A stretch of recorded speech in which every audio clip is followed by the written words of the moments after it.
Good evening to all of you guys.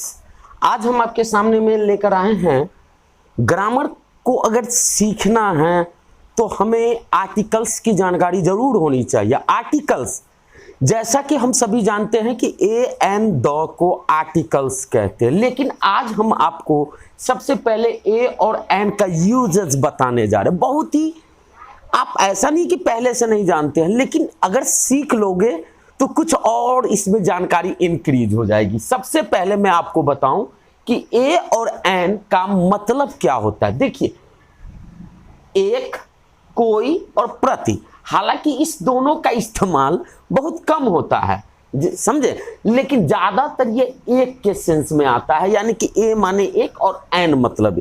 थोड़ा सा confusion इसलिए पैदा होता है कि कहां पर ए लगाए और कहां पर एन लगाए, लेकिन इस कंफ्यूजन को इस वीडियो के बाद हम आपको दूर कर देंगे। Used before singular countable noun, चाहे वो ए हो या एन हो, ए हो या एन हो, उसका प्रयोग पहला शर्त है कि सिंगुलर होनी चाहिए, यानी एक होनी चाहिए।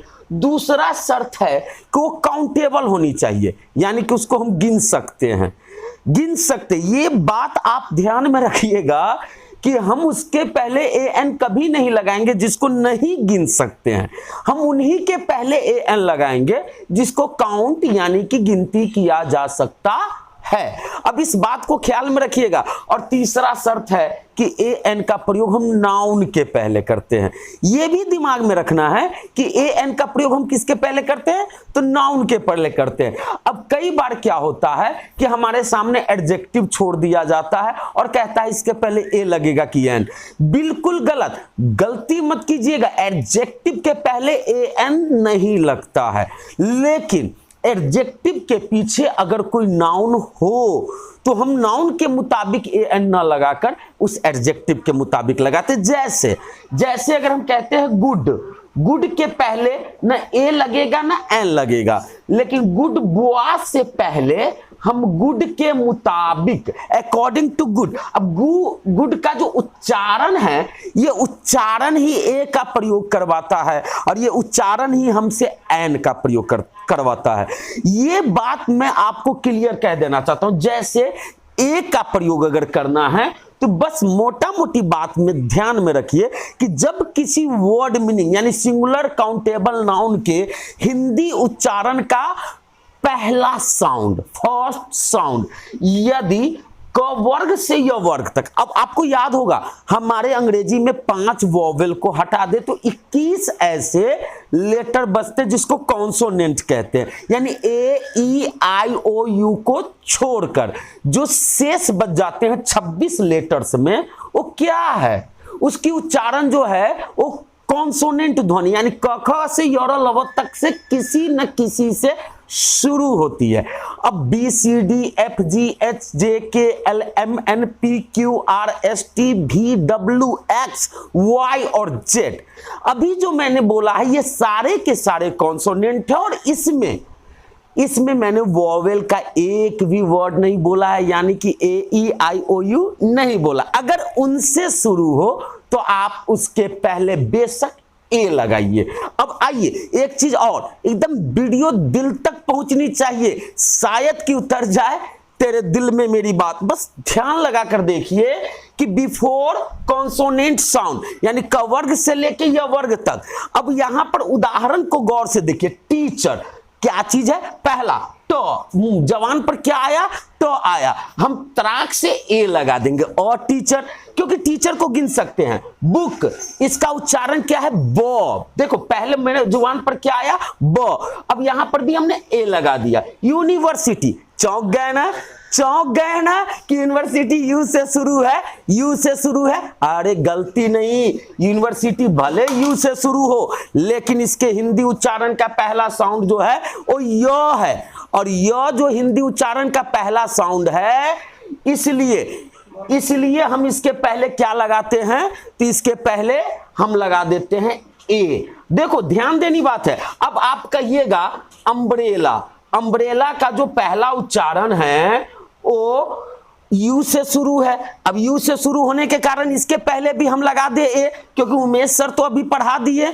उमेश सर यह बता दिए कि यूनिवर्सिटी के पहले यू से शुरू हुआ है तो ये लगा दो। अरे उसका उच्चारण य है और इसका उच्चारण अ है, अम्ब्रेला अ से शुरू होता है। बेवकूफ मत बनिए, ध्यान से सुनिए।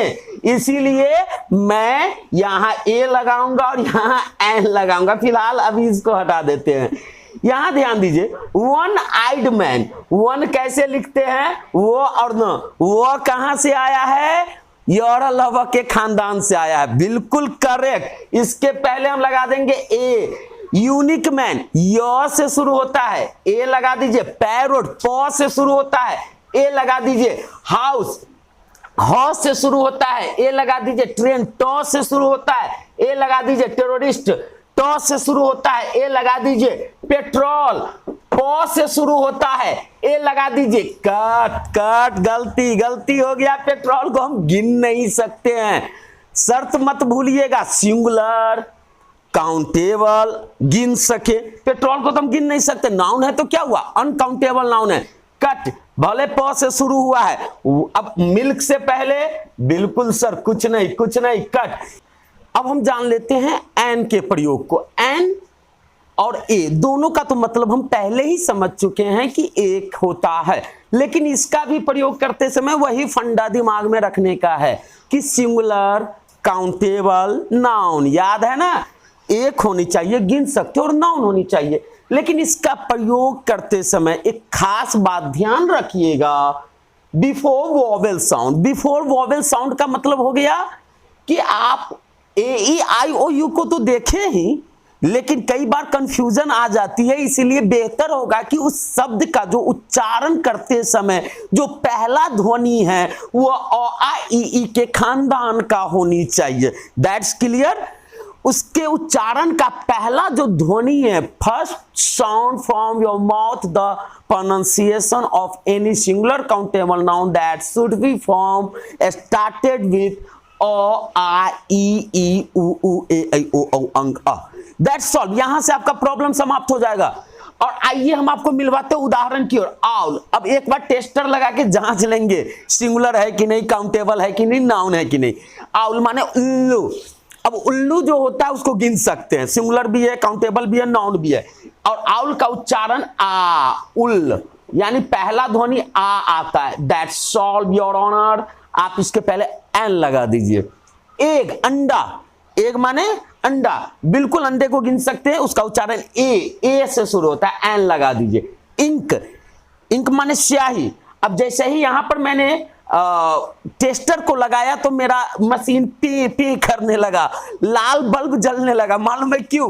क्योंकि स्याही जो होता है उसको हम गिन नहीं सकते हैं। कभी आपके कलम जो है मतलब पूरा वो मेटिंग कर देता है आपके पॉकेट में, क्यों? उसका इंक जो है वो फ्लो हो जाता है, यानी इंक को हम गिन नहीं सकते हैं। इसीलिए आप इसके पहले कुछ नहीं लगाइए। लेकिन सावधान, हम उसको नहीं गिन सकते हैं, लेकिन उसको जिस चीज में रखते हैं उसको तो गिन सकते हैं। यानी कि इंक पॉट, इंक पॉट माने दवात होता है, यानी कि वो बर्तन जिसमें हम इंक को डालते हैं।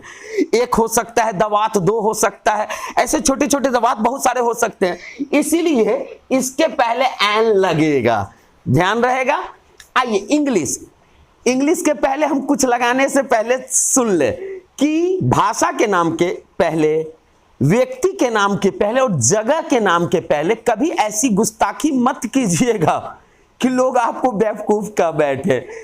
यानी भाषा, the name of any language doesn't take articles, वो आर्टिकल्स को नहीं लेता है, ठीक है। The name of any particular person doesn't take articles, किसी इंसान के नाम का जो निजी नाम होता है, जैसे मेरा नाम उमेश है, आपका नाम राम है, किसी का नाम अली है, किसी का नाम जहर, ए अली, हे राम हो सकता है, ए राम नहीं हो सकता है। बिल्कुल क्लियर। अगर मैं सीतामढ़ी जिला में रह रहा हूं तो अ सीतामढ़ी नहीं हो सकता, क्योंकि प्लेस का नाम है। और इंडिया भी नहीं हो सकता है, तो याद रखिएगा। लेकिन हाँ, मैं भारतीय हूं, भारतीय को गिन सकते हैं, यानी इंडियन। इसके पहले एन लगेगा, क्यों? और इसका उच्चारण ई से शुरू हो रहा है इसलिए लगा दिया। इंग्लिश के पहले कट हो जाएगा, क्लियर। लेकिन English teacher, English teacher, English को नहीं गिन सकते, लेकिन इंग्लिश पढ़ाने वाले टीचर बहुत सारे बैठे हुए हैं, उनको तो हम इजीली गिन सकते हैं। तो रिसेंटली मैंने इसको अपने क्लास में भी पढ़ाया था, और आज हम आपका मतलब ज्ञान को इनहैंस करने जा रहे हैं। आप ऐसा कीजिए, इसके पहले एन लगा दे। अब इस तरफ आते हैं, यहां देखकर आप चौंक गए होइएगा ना कि इतने में जितने भी वर्ड्स हैं या सिंगुलर काउंटेबल नाउन है, उन सबों का उच्चारण जो है वो AEIOU वाले वर्ड मीनिंग से हुआ है, जबकि यहां जो है एच से उच्चारण हो रहा है। तो लीजिए, आपको फिर से एक ताज्जुब वाली बात बताते हैं। इसको हावर नहीं पढ़ते हैं, इसको आवर पढ़ते हैं। आवर माने होता है घंटा, है ना।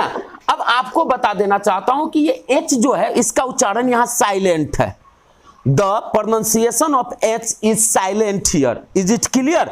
अब क्या है ना कि इसका उच्चारण चूंकि आ से हो रहा है, तो बजा दो अपना, मारो ठक से एन का प्रयोग होगा। Honour, this is an honour to me. अब देखिए, सम्मान को गिन सकते हैं कि यह मेरे लिए एक सम्मान है, एक सम्मान है। तो यहां पे हम एन लगा देंगे, यहां पर भी एच का उच्चारण साइलेंट है, ठीक है। और ऑनेस्ट, ऑनेस्ट माने होता है ईमानदार, ऑनेस्ट को नहीं गिन सकते हैं। जैसे मैं ये नहीं कह सकता कि तुम एक ईमानदार हो, तुम एक ईमानदार व्यक्ति हो, ये यानी कि पीछे नाउन आएगा मैन, तभी जाकर हम यहाँ एन लगा सकते हैं सीधा। ऑनेस्ट तो ये किसी का गुण बताता है, यानी कि एडजेक्टिव है। और एडजेक्टिव के पहले हम पहले भी बताएं कि डायरेक्ट एडजेक्टिव अकेले आवे ना, तो उसके पहले आर्टिकल्स यानी ए एंड द का प्रयोग नहीं करें। अब आइए इंटरेस्टिंग, इंटरेस्टिंग माने मजेदार। अब मजेदार क्या है, किसी चीज की विशेषता है, लेकिन उसके पीछे बुक है, तो इस नाउन को मद्देनजर रखते हुए बुक के बो के हिसाब से ना लगाकर हम इंटरेस्टिंग के ई के हिसाब से लगाएंगे, और यहां पर क्या कर देंगे, एन लगा देंगे। अब एशिया, एशिया महादेश है, यानी जगह का नाम है, और महादेश या जगह के नाम के पहले हमने पहले भी बताया है, अभी भी बताएंगे, बार बार कहेंगे कि आप ऐसा कुछ प्रयोग नहीं करेंगे। यानी कि इसके पहले हम क्या करेंगे कि कट मार देंगे, यानी जगह के नाम के पहले हम ए एन का प्रयोग नहीं करेंगे। हालांकि इसका उच्चारण एशिया, ए से हो रहा है। दिल तो कह रहा था कि एन लगा देते हैं, लेकिन मत सुनो दिल का।